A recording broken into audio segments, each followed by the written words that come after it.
आज आपण पेंच व्याघ्र प्रकल्प नागपूर तसेच राष्ट्रीय आदर्श विद्यालय नवेगाव खैरी यांच्या सहाय्याने 22 मार्च म्हणजेच जागतिक जल दिनाचे औचित्य साधून नागलवाडी वनपरिक्षेत्रातील जंगलामध्ये आहोत.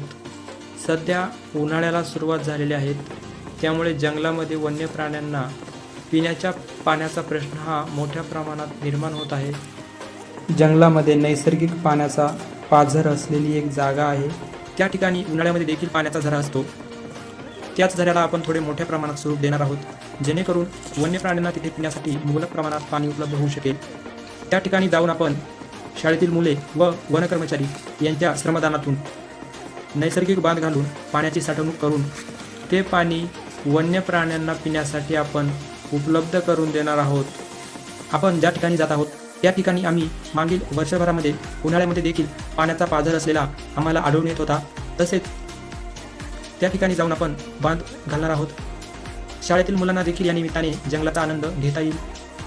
तसेच श्रमदानातून केलेल्या कार्याची त्यांना देखील एक जाणीव राहील व आपल्या वन्य प्राण्यांविषयी त्यांच्यामध्ये सहानुभूती तसेच आपुलकीची भावना देखील निर्माण होण्यास या दृष्टीने मदत होईल.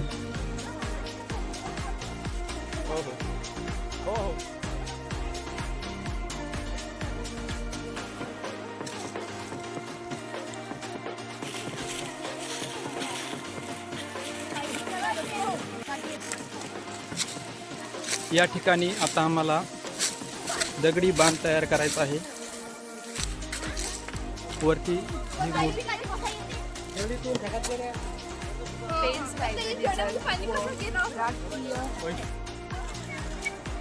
हीच ती एक जागा आहे जेथे नेहमी पाण्याचा झरा वाहत असतो. या ठिकाणी वरती मोठी पहाडी आहे.